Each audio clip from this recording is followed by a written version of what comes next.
सब लोग प्रदेश अध्यक्ष जी पुष्पांजलि कर रहे हैं, नमन कर रहे हैं।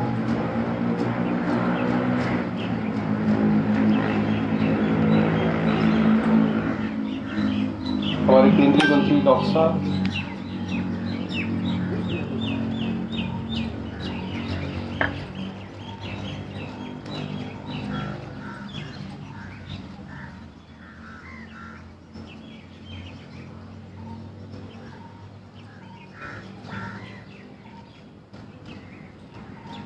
हमारे पूर्व अध्यक्ष सतीश उपाध्याय जी, पूर्व अध्यक्ष मनोज तिवारी जी,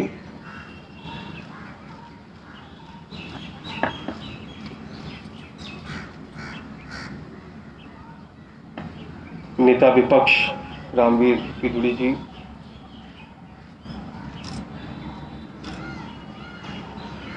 दक्षिण दिल्ली के सांसद रमेश पिदुड़ी जी,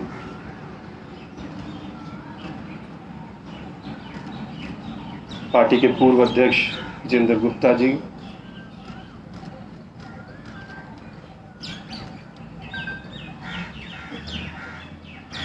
हमारे सांसद हंसराज हंसू जी,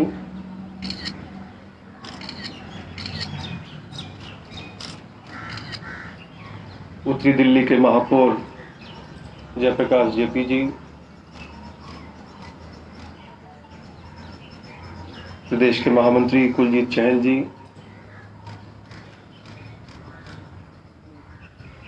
हमारी पश्चिमी दिल्ली की महापौर अनामिका जी, हमारे बीच में पूर्व केंद्रीय मंत्री आदरणीय विजय गोयल जी भी आ गए हैं। उनसे भी निवेदन है कि वो पुष्पांजलि करें। निर्मल जैन जी हमारे पूर्वी दिल्ली के महापौर और विजय गोयल जी।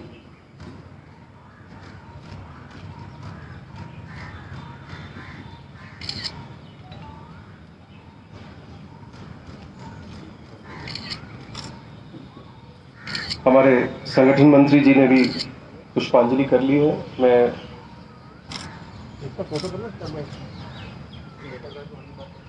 फोटोग्राफी होने के बाद मैं सबसे निवेदन करूंगा कि सब लोग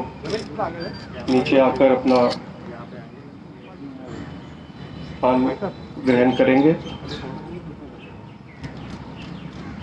हमारी दाईं तरफ भी जो कार्यकर्ता खड़े हैं उनसे निवेदन है कि सोशल डिस्टेंसिंग जिस तरीके के रूलों में हमने डिस्टेंस बनाया उसी को मेंटेन करके खड़े हो। पूरा कार्यक्रम जो है उस तरीके से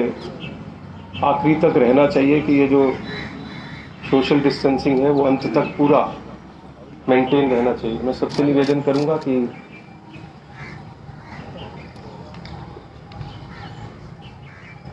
इसको इधर ले आओ, आप लोग इधर ले आओ, इधर आ जाओ, इधर इधर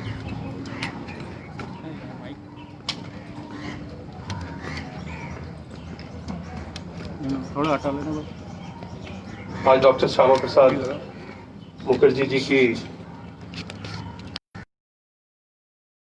उसी संकल्प को लेके कि भारत माता की एकता और अखंडता पर कोई आंच ना आए चाहे मेरे प्राण जाएं, इस भावना के साथ ही देश के लिए उन्होंने त्याग दिया था। उनका जीवन हमेशा प्रेरणादायक है। उनके बारे में जितनी बार भी भारतीय जनता पार्टी का कार्यकर्ता जितने भी मुखों से सुनता है वो हर बार कुछ नई प्रेरणा लेकर अपने जीवन में जाता है। मैं इस अवसर पर हमारी भारतीय जनता पार्टी के जो हमारे प्रदेश अध्यक्ष हैं, तो विद्यार्थी परिषद में एक कार्यकर्ता के रूप में जिन्होंने काम करना शुरू किया, उत्तरी दिल्ली के मेयर भी रहे और आज भारतीय जनता पार्टी दिल्ली प्रदेश के अध्यक्ष हैं, मैं उनसे निवेदन करूंगा कि आज के दिन कार्यकर्ताओं का संबोधन करें। आदरणीय आदेश गुप्ता जी।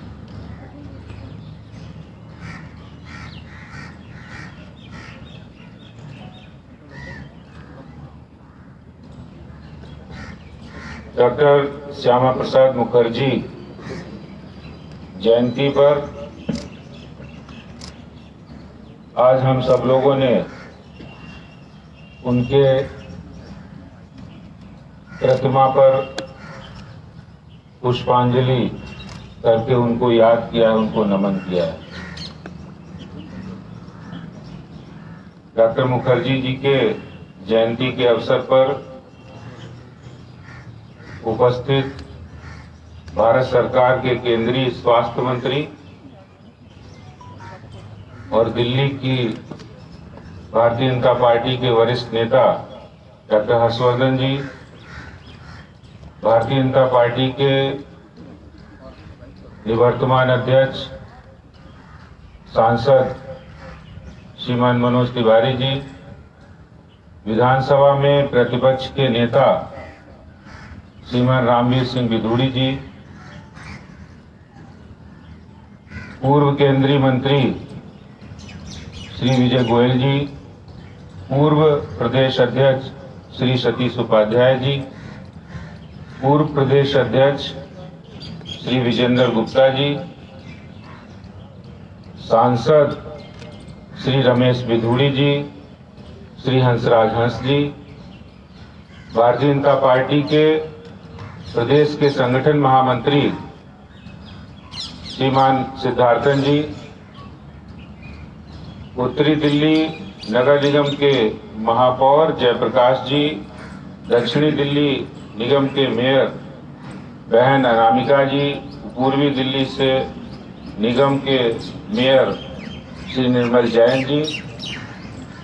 पूर्व सांसद डॉक्टर अनीता आर्य जी, यहाँ उपस्थित भारतीय जनता पार्टी के वरिष्ठ ज्येष्ठ एवं श्रेष्ठ कार्यकर्ता बंधुओं एवं बहनों, डॉक्टर मुखर्जी जी हमारी स्मृति के पटल पर एक ऐसी शख्सियत के रूप में विराजमान है जिन्होंने हमको एक वैचारिक शक्ति प्रदान की है, जिन्होंने अपने जीवन के अंदर कभी कुर्सी को, कभी सत्ता को अपना ध्येय नहीं माना। और भारतीय जनता पार्टी भी यही मानती है कि सत्ता हमारे लिए एक सेवा का माध्यम है, एक संघर्ष का माध्यम है। वही डॉक्टर मुखर्जी जी के जीवन से हमें सीखने को मिलता है। हम सब जानते हैं 6 जुलाई 1901 को उनका जन्म हुआ, एक संभ्रांत परिवार में जन्मे। माता जोगमाया देवी ने उन्हें भारतीय संस्कृति और हिंदू परंपराओं का जो ज्ञान दिया, जो संस्कार दिए, उन संस्कारों की छवि उनके पूरे जीवन भर उनके कामों के माध्यम से मिलती है। बहुत ही कम उम्र में एक अच्छी शिक्षा प्राप्त की, एक अच्छे शैक्षणिक और बौद्धिक योग्यता के साथ उन्होंने बहुत कम उम्र में कलकत्ता यूनिवर्सिटी के वाइस चांसलर बने। अविभाजित बंगाल के अंदर अंग्रेजों के समय विधान परिषद के सदस्य चुने गए। बंगाल के किसानों के लिए जब जरूरत पड़ी तो आंदोलन में कूद पड़े और बंगाल के अंदर एक ऐसे नेता के रूप में उनकी ख्याति हुई जो बंगाल के हितों के लिए लड़ते हुए दिखाई पड़े। और ऐसे संकट के समय जब देश के अंदर अंग्रेजी हुकूमत थी, देश गुलाम था, उस समय उनकी आवाज बंगाल की विधानसभा में और बंगाल की धरती पर गूंजती थी। और उन्होंने कई ऐसे आंदोलन, जब अंग्रेज बंगाल के विभाजन की बात करते थे तो उन्होंने बंगाल को कैसे एक रखना है इसके लिए आंदोलन किया। उस समय वो देश की जरूरत थी। और जब देश का बंटवारा हुआ तो ये सुनने में आया कि कांग्रेस पूरा बंगाल और पूरा पंजाब पाकिस्तान में चला जाएगा, तो उन्होंने पंजाब और बंगाल के विभाजन की बात की। यानी देश सिर्फ सबसे ऊपर है, उसके लिए वो शायद अपना जो उनका मत है वो भी बदल सकते थे। ऐसी शख्सियत डॉक्टर मुखर्जी जी, जब देश आजाद हुआ, महात्मा गांधी जी के कहने पर उनको मंत्रिमंडल में जगह मिली, उद्योग मंत्री बने और बहुत जल्दी वो दिखने लगा कि उन्हें सत्ता प्यारी नहीं थी, उन्हें सीट प्यारी नहीं थी, उनका लक्ष्य सत्ता नहीं था। और वो जो देश के अंदर जो चल रहा था, पंडित नेहरू और शेख अब्दुल्ला की जो नीतियां थी, उनके जो आपस के संबंध थे, उसके देश के एक बहुत अहम भाग कश्मीर की समस्या, कश्मीर में पंडित नेहरू का शेख अब्दुल्ला को फ्री हैंड देना और वहां पर धारा 370 और 35 से इम्पोज करना, उसका संसद में डॉक्टर मुखर्जी का विरोध करना। उन्हें अगर चाहत होती केंद्रीय मंत्री बने रहना तो शायद वो विरोध नहीं करते, वो अच्छा जीवन जी सकते थे, लेकिन उन्होंने देश की कीमत पर कश्मीर को बचाने के लिए ये सब त्याग दिया। और वो मतभेद यहां तक आए कि उन्होंने मंत्रिमंडल से इस्तीफा दिया और भारत मां की आराधना के लिए, भारत मां की तपस्या के लिए कश्मीर के अंदर, जब उस समय वहां का मुख्यमंत्री जो हम कहते हैं वो प्रधानमंत्री कहते थे, वहां दो विधान थे, दो निशान थे, अलग निशान था, अलग विधान था, तो ये कैसे देश की आजादी, कश्मीर हमारे हिंदुस्तान का एक अभिन्न अंग है। और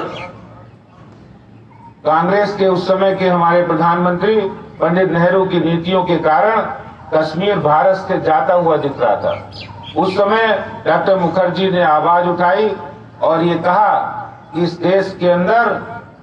दो विधान, दो प्रधान और दो निशान हम नहीं चलने देंगे, उसको सहन नहीं करेंगे। देश के अंदर एक विधान, एक प्रधान, एक निशान ही रहेगा। और इसको लेकर आंदोलन किया, जनसंघ की स्थापना की। और आप सब लोगों को ध्यान है उस आंदोलन की, जब 1952 के अंदर जम्मू के अंदर उन्होंने बहुत बड़ी रैली को संबोधित करते हुए कहा कि हम जम्मू के अंदर, जम्मू कश्मीर को भारत का अभिन्न हिस्सा करके रहेंगे और इसके लिए चाहे हमें अपने शरीर का बलिदान ही क्यों न देना पड़े। उनके मुख से निकली ये बात सत्य साबित हुई कि उन्होंने आंदोलन किया और 23 जून 1953 को डॉक्टर श्यामा प्रसाद मुखर्जी जी की संदिग्ध परिस्थितियों में मृत्यु हुई। सबको पता है वो क्या परिस्थितियां थी। डॉक्टर पंडित जवाहरलाल नेहरू, शेख अब्दुल्ला के संबंध, और जिस समय उनको वहां पर गिरफ्तार किया गया उस समय पंडित नेहरू वहां गए भी थे। लेकिन आज मैं आप लोगों को बताना चाहता हूं कि किस तरह की मानसिकता उस समय कांग्रेस की रही होगी। ये कांग्रेस के प्रधानमंत्री, देश के प्रधानमंत्री वहां गए और एक अपने मंत्रिमंडल के पूर्व साथी जो उनको गिरफ्तार किया गया था, उनकी सुध भी नहीं ली, उनका स्वास्थ्य का हाल भी नहीं पूछा था। ये देखने का और व्यवहार का जो चरित्र है कांग्रेस का, वो आज का नहीं, बहुत पुराना है। डॉक्टर मुखर्जी जी हम सब लोगों की प्रेरणा के स्रोत हमेशा रहेंगे। और आज जब हम लोग देखते हैं, उनके जीवन से सीखने को मिलता है कि उन्होंने पद और प्रतिष्ठा को, सीट को कभी अपना लक्ष्य नहीं माना। तब भारतीय जनता पार्टी के कार्यकर्ता भी आज इस कोरोना संकट की लड़ाई में जिस तरह से उन्होंने अपने जीवन की परवाह नहीं की, अपने स्वास्थ्य की परवाह नहीं की और लोगों की सेवा के लिए काम किया, तो बड़ा गर्व होता है कि हम लोग उस पार्टी के सदस्य हैं जो डॉक्टर मुखर्जी जी ने जिसकी स्थापना की थी। आज के इस अवसर पर हम डॉक्टर मुखर्जी जी की याद में उनको नमन करते हुए उनको श्रद्धा सुमन अर्पित करते हैं और सभी कार्यकर्ताओं से ये अपील भी करते हैं, अपेक्षा भी करते हैं, हम लोग उनके जीवन की जो वैचारिक यात्रा है, उनके जीवन की जो कर्म यात्रा है, उससे हमें अपने जीवन में बहुत कुछ सीखने का अवसर मिलता है, सीखने की बहुत कुछ सीखना चाहिए हम लोगों को कि उनका कभी एक सीट से, एक इमेज से बनकर नहीं रहे, लगातार चलते रहे, चरैवेती की भांति उनकी विचार यात्रा चलती रही और आज एक भारतीय जनता पार्टी विश्व के सबसे बड़े संगठन के रूप में भारत के अंदर मौजूद है और ये हमें गर्व होता है कि उनकी विचार यात्रा को सही मायने में परिणित करने का काम हमारे प्रधानमंत्री आदरणीय नरेंद्र मोदी जी ने किया जब 5 अगस्त 2019 को संसद के अंदर कश्मीर से धारा 370 और 35 से हटाकर उन्होंने एक ऐसा श्रद्धांजलि दी, सच्ची श्रद्धांजलि डॉक्टर मुखर्जी जी के त्याग और बलिदान को भारतीय जनता पार्टी के वर्तमान नेतृत्व ने, आदरणीय प्रधानमंत्री नरेंद्र मोदी जी ने, माननीय गृह मंत्री अमित शाह जी की कुशल रणनीति के कारण ये संभव हुआ है। आज के इस जयंती के अवसर पर मैं डॉक्टर श्यामा प्रसाद मुखर्जी जी को शत नमन करता हुआ अपनी बात को विराम दूंगा। बहुत बहुत धन्यवाद। जय हिंद, जय भारत, भारत माता की, भारत माता की। धन्यवाद। बहुत बहुत धन्यवाद अध्यक्ष जी। जैसे अध्यक्ष जी ने बताया कि 33 साल की उम्र में ही वो कलकत्ता यूनिवर्सिटी के वाइस चांसलर बन गए थे। प्रखाट विद्वान और मन में त्याग, तपस्या, बलिदान, ये डॉक्टर श्यामा प्रसाद जी की चरित्र और ये उनकी पर्सनैलिटी रही। मैं आज के मुख्य वक्ता के रूप में हमारे दिल्ली के सांसद और हमारे केंद्रीय मंत्री डॉक्टर हर्षवर्धन जी को आमंत्रित करूंगा।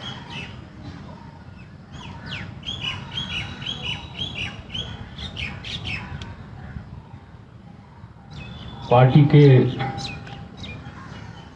दिल्ली प्रदेश के अध्यक्ष श्री आदेश गुप्ता जी,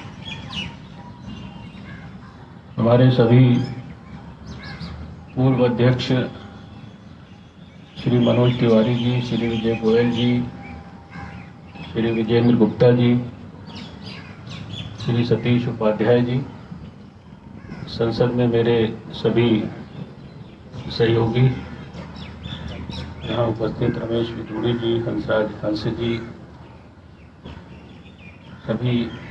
दिल्ली के मेयर्स, सभी पार्टी के वरिष्ठ पदाधिकारीगण, कार्यकर्ता बंधुओं, बहनों और मीडिया के साथियों, मैं केवल बहुत ही संक्षेप में, क्योंकि जो आज का कार्यक्रम है डॉक्टर श्यामा प्रसाद मुखर्जी जी हम सबके प्रिय और परम श्रद्धेय नेता, उनकी जयंती का, इसके संदर्भ में हमारे अध्यक्ष जी ने पर्याप्त मात्रा में हमारे सामने उनके जीवन के प्रेरणादायक विचार और प्रसंग शेयर किए हैं। अभी कुछ ही दिन पहले हम यहाँ उनकी पुण्यतिथि के अवसर पर भी आए थे और लगभग बहुत वर्षों से 2 दिन तो कम से कम हम सब यहाँ पर जरूर आते हैं। 23 जून को भी आते हैं और उसके बाद 6 जुलाई को भी आते हैं। डॉक्टर श्यामा प्रसाद मुखर्जी के जीवन से जुड़े हुए जो राजनीतिक पक्ष हैं, जो उनकी देशभक्ति है, जो उनका राष्ट्र धर्म के प्रति अटूट कमिटमेंट है, जो उनका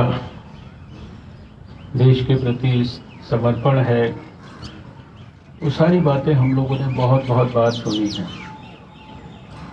उनमें से किसी को भी मैं यहाँ दोहराना नहीं चाहता। उनका जो कंट्रीब्यूशन है वो इतिहास में हमेशा अमर रहेगा। क्योंकि बहुत सारे लोग बड़ा सपना देखते हैं, बड़ी बातें देश के लिए सोचते हैं, लेकिन उसको अपने जीवन में उतार कर और उसके लिए अपने प्राणों की बलि भी चढ़ा देना, ऐसे उदाहरण जो है वो इतिहास में गिने चुने होते हैं। और डॉक्टर श्यामा प्रसाद मुखर्जी उन उदाहरणों में शायद सबसे ऊपर जो है, बहुत एक हमेशा चमकते हुए सितारे की तरह सारे देश की जनता को प्रेरणा देते रहेंगे। सार्वजनिक जीवन में काम करने वाले हर व्यक्ति के लिए डॉक्टर श्यामा प्रसाद मुखर्जी का जीवन एक प्रेरणा का बहुत बड़ा स्रोत है। लेकिन मैं केवल एक उनके जो जीवन का पक्ष है, जिसके बारे में हम सब बीजेपी के कार्यकर्ताओं को भी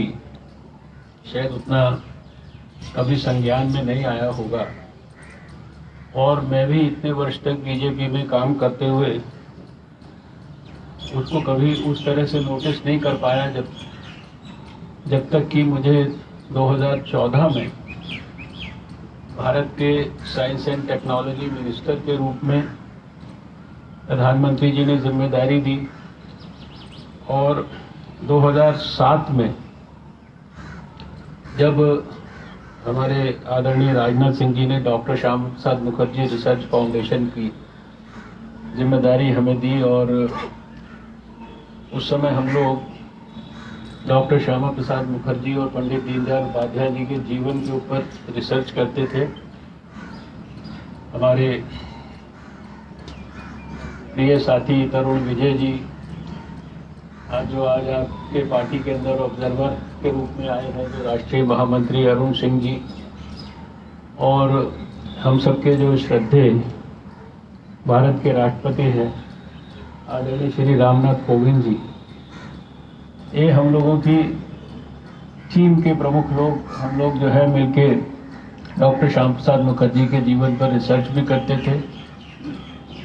6 जुलाई के दिन या 23 जून के दिन हम लोग या तो जम्मू कश्मीर के अंदर या कलकत्ता के अंदर बड़े कार्यक्रम करते थे, और कई वर्षों तक वो हम लोगों ने कार्यक्रम किए। ऐसे भी कार्यक्रम किए जो आज से आप कल्पना करिए कि 15 साल पहले, 10-12 साल पहले जो जम्मू कश्मीर में परिस्थिति थी, तो डॉक्टर श्यामा प्रसाद मुखर्जी के नाम पर उस समय भी कश्मीर के अंदर उनके लिए, उनके जीवन के लिए, उनसे प्रेरणा लेकर, किसी भी प्रकार का रिस्क लेकर काम करने वाले जो कार्यकर्ता कश्मीर में होते थे, उन्होंने 1000 से ज़्यादा लोगों का दिल्ली, वहाँ कश्मीर की यूनिवर्सिटी के अंदर कार्यक्रम किया डॉक्टर श्यामा प्रसाद मुखर्जी के लिए। तो उनके जीवन के इतने अधिक पहलू हैं। एक तो मैं आज के इस अवसर पर सभी कार्यकर्ताओं से ये अनुरोध करूँगा कि जितनी रूटीन बातें हम लोगों ने उनके जीवन के बारे में सुनी है, वो तो सब हमको रट गई, लेकिन वेबसाइट पर जाकर doctor Shyama Prasad Mukherjee research foundation के माध्यम से उनके जीवन के बारे में एक तो बहुत विस्तार से जो है पहलू उसकी चर्चा है। और इसी तरह से आप सब जब भी कलकत्ता के अंदर जाएं किसी भी कारण से, तो डॉक्टर श्यामा प्रसाद मुखर्जी के निवास स्थान पर जरूर जाएं। उनके निवास स्थान पर जाकर भी आपको उनके जीवन के जितने भी पहलू थे, उनकी बड़े बड़े किस प्रकार से नेताओं से, स्वतंत्रता सेनानियों के साथ, स्वतंत्रता संग्राम के साथ, या नेहरू जी की कैबिनेट में रहते हुए जिस भी प्रकार के उन्होंने काम किए, उनकी सैकड़ों तस्वीरों को बहुत बड़ा करके, डिजिटलाइज करके वहाँ हम लोगों ने बहुत बड़ी एक एग्जीबिशन लगाई हुई है, जिसको देखकर आपको स्वयं एहसास होगा कि अरे हम तो डॉक्टर श्यामा प्रसाद मुखर्जी के बारे में शायद ज़्यादा कुछ जान ही नहीं पाए। तो ये दो तो मेरे आपसे निवेदन हैं। लेकिन जो मैंने पक्ष आपको बताया कि डॉक्टर श्यामा प्रसाद मुखर्जी के जीवन का वो पक्ष, हम सब सुनते हैं कि वो इंडस्ट्री मिनिस्टर थे। उस जमाने में अलग से कोई साइंस एंड टेक्नोलॉजी मंत्रालय नहीं होता था, लेकिन ये जो साइंस होती थी इससे जुड़े हुए जितने पक्ष होते थे उनको भी नेहरू जी के साथ वो देखा करते थे। और साइंस एंड टेक्नोलॉजी की जो सबसे प्रतिष्ठित इंस्टीट्यूशन है उसको CSIR बोलते हैं, council for scientific and industrial research. इस संस्था का औपचारिक तौर पर तो जन्म 1942 में हुआ है, लेकिन जब मैंने साइंस एंड टेक्नोलॉजी मिनिस्टर के रूप में देश की सभी प्रतिष्ठित साइंस की लेबोरेटरीज में जाकर विजिट किया तो मैंने बहुत सारे स्थानों पर देखा कि उन संस्थानों का जो उनकी कल्पना है, उन संस्थानों को डेवलप करना, उन संस्थानों को शुरू करना, उनके फाउंडेशन स्टोन्स ले करना, उनकी प्रगति को उस 3-4 साल के अंदर भी मॉनिटर करना, ये सारा काम जो है डॉक्टर श्याम प्रसाद मुखर्जी ने किया। आज भी 11 बजे कलकत्ता की एक प्रतिष्ठित साइंस इंस्टीट्यूशन जो है डॉक्टर श्याम प्रसाद मुखर्जी का जयंती को सेलिब्रेट कर रहे हैं, जिसके अंदर मैं वर्चुअली भाग ले रहा हूँ। और ऐसी ऐसी लेबोरेटरीज को विकसित किया कि जब हम उसके ऊपर डेट पढ़ते थे तो हमको ध्यान में आता था, अरे ये 15 अगस्त 1947 को तो देश आज़ाद हुआ है और इस लेबोरेटरी का जो फाउंडेशन जो है वो उसके 1 महीने के बाद, 2 महीने के बाद, जनवरी 48 के अंदर, 49 के अंदर, यानी किस प्रकार का विजन रहा होगा, किस प्रकार की सोच रही होगी। वो इंडस्ट्री के मिनिस्टर थे, लेकिन इंडस्ट्री की प्रोग्रेस के लिए साइंस की बैकिंग कितनी आवश्यक है और साइंस के अंदर हुई हुई जो लेबोरेटरी की रिसर्च है, उस रिसर्च का जो आउटकम है, उस आउटकम को कैसे जो है इंडस्ट्री को डिलीवर करके और जो है फिर लोगों के लिए जन उपयोगी चीज़ें जो है हम साइंस के माध्यम से पहुंचा सकते हैं। इस सोच को, इस कंसेप्ट को अगर किसी ने, मैं समझता हूँ कि सही ढंग से विकसित किया और जिसको निश्चित रूप से सपोर्ट उस समय के भारत के प्रधानमंत्री श्री जवाहरलाल नेहरू जी ने भी दिया, इसमें भी कोई शक की बात नहीं। लेकिन डॉक्टर श्यामा प्रसाद मुखर्जी के जीवन का वो जो एस्पेक्ट है, और आज CSIR जो देश की सबसे बड़ी प्रतिष्ठित साइंस की इंडस्ट्री से जुड़ी हुई रिसर्च की संस्था है, आपको सुनकर आश्चर्य भी होगा, आश्चर्य तो नहीं होना चाहिए लेकिन खुशी होनी चाहिए कि दुनिया में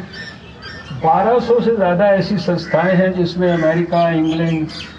इजराइल, फ्रांस, जर्मनी, इन सब की भी संस्थाएं हैं जो हमारे CSIR की तरह रिसर्च करती है। उनको सरकार सपोर्ट करती है पैसे की दृष्टि से रिसर्च करने के लिए, और वो उस रिसर्च का जो डेवलपमेंटल प्रोडक्ट होता है उसको इंडस्ट्री को ट्रांसफर करती है। सारे दुनिया के अंदर ऐसी 1200 से ज़्यादा संस्थाओं में जो आज इंटरनेशनल रेटिंग के अंदर CSIR की जो पोजीशन है वो ज़्यादातर तो पहले 10 में रहती है, कभी 9वीं, कभी 10वीं, कभी 12वीं, कभी 1-2 ऊपर नीचे हो जाए, लेकिन कभी 15 से ऊपर नहीं रहती। ये है डॉक्टर श्यामा प्रसाद मुखर्जी का पक्ष, जिसको उन्होंने, क्योंकि ये सुनने में इतनी जल्दी आपको शायद कन्विंसिंग नहीं लगेगा, लेकिन मैंने उसकी जो गहराई है उसको उन लेबोरेटरीज के अंदर जाकर उसको महसूस किया। तो वो अपने आप में जिस प्रकार के एकेडमिक व्यक्ति थे, हम लोग बार बार सुनते हैं 33 साल की उम्र में वाइस चांसलर बन गए, तो ऐसे नहीं कि किसी ने उनको 33 साल की उम्र में वाइस चांसलर बना दिया। उनके पास विलक्षण योग्यता, विलक्षण प्रतिभा, विलक्षण विजन, दूरदृष्टि, ये सारी की सारी दृष्टि, और कितना उनका जो स्पेक्ट्रम है सोच का वो कितना वाइड रहा होगा कि एक तरफ वो जम्मू कश्मीर के लिए जो है धारा 370 के लिए, और उसके लिए भी जो है कहाँ जाकर किस प्रकार से जो है उन्होंने कहा कि मैं परमिट तोड़कर ही जो है इस इशू को जो है, अगर उन्होंने वो यात्रा ना की होती, ये तो बात है कि हम सबके दिल पर इस बात का घाव, दिल पर इस बात की चोट और तकलीफ हमेशा रहेगी कि डॉक्टर श्यामा प्रसाद मुखर्जी जैसा देश का महान नेता, उनकी मृत्यु अल्प आयु में हुई। और इस बात की भी तकलीफ रहेगी कि उनकी मृत्यु असाधारण रहस्यमय परिस्थितियों के अंदर हुई, जिसके बारे में एक प्रकार से ठीक से आज तक भी रिसर्च कर जो है एस्टैब्लिश नहीं हम लोग ठीक से कर पाए कि किस व्यक्ति ने उसके लिए या किस सिस्टम ने उसके लिए साजिश रखी। लेकिन आज शायद इस वर्ष जैसे 23 जून को भी हम लोग कह रहे थे कि इस साल के ये जो यहाँ के 2 कार्यक्रम हैं, इनमें भाग लेने पे हमें जिस प्रकार के संतोष की अनुभूति हो रही है, और डॉक्टर श्यामा प्रसाद मुखर्जी को भी जिस प्रकार से जो है संतोष मिलता होगा कि उन्होंने जिस बात के लिए अपने प्राणों की बलि दी, आहुति दी, उसको मैं समझता हूँ मेरे जो साथी यहाँ पर पार्लियामेंट के मेंबर्स हैं उनको निश्चित रूप से इस बात का एहसास होता होगा कि उसी पार्लियामेंट के अंदर बैठकर उन्होंने वो बटन दबाया था, जिस बटन को दबाने के बाद जो है जो जिंदगी भर हम लोग नारा लगाते रहे धारा 370 और 35A के बारे में, वो सारा का सारा हटा। ये देश प्रधानमंत्री मोदी जी का, गृह मंत्री अमित शाह जी का, भारत की संसद का हमेशा ऋणी रहेगा। हमेशा हम सब उनके इस देश के लिए किए गए उपकार को कभी नहीं भूल पाएंगे। आज के इस अवसर पर ज़्यादा ना कुछ कहते हुए मैं ये ज़रूर आप सबसे कहूँगा कि डॉक्टर श्यामा प्रसाद मुखर्जी और पंडित दीनदयाल उपाध्याय ये 2 ऐसे महान नेता हैं पिछली शताब्दी के, खासकर हमारे अपने भारतीय जनता पार्टी से जुड़े हुए, जिनको हम में से अधिकांश लोगों ने शायद देखा नहीं। उनके बारे में हम लोगों ने भाषण सुने हैं, उनके बारे में प्रेरणादायक प्रसंग सुने हैं, लेकिन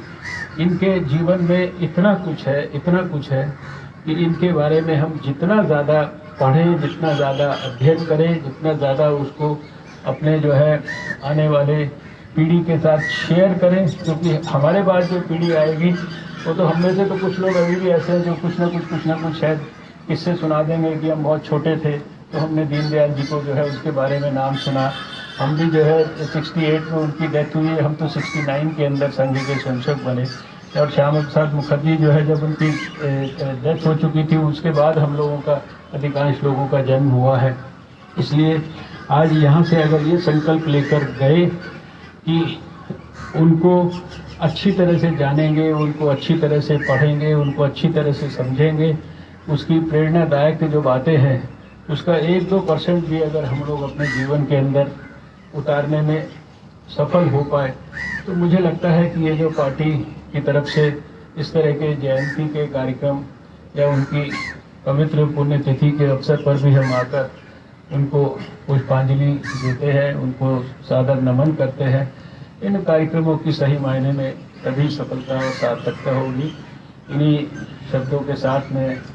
डॉक्टर श्यामा प्रसाद मुखर्जी की पवित्र इन्हीं नीति को आप सबकी ओर से, दिल्ली प्रदेश के समस्त कार्यकर्ताओं की ओर से और सारे देश की ओर से उनके चरणों में अपनी वंदना अर्पित करता हूँ। नमस्कार, जय हिंद, भारत माता की। बहुत ही अच्छा उद्बोधन आज डॉक्टर साहब का रहा। 2 करणीय बातें उन्होंने कही। दिल्ली प्रदेश के सब कार्यकर्ता आपके आभारी हैं और इन सब बातों का ध्यान रखेंगे। हम कार्यक्रम के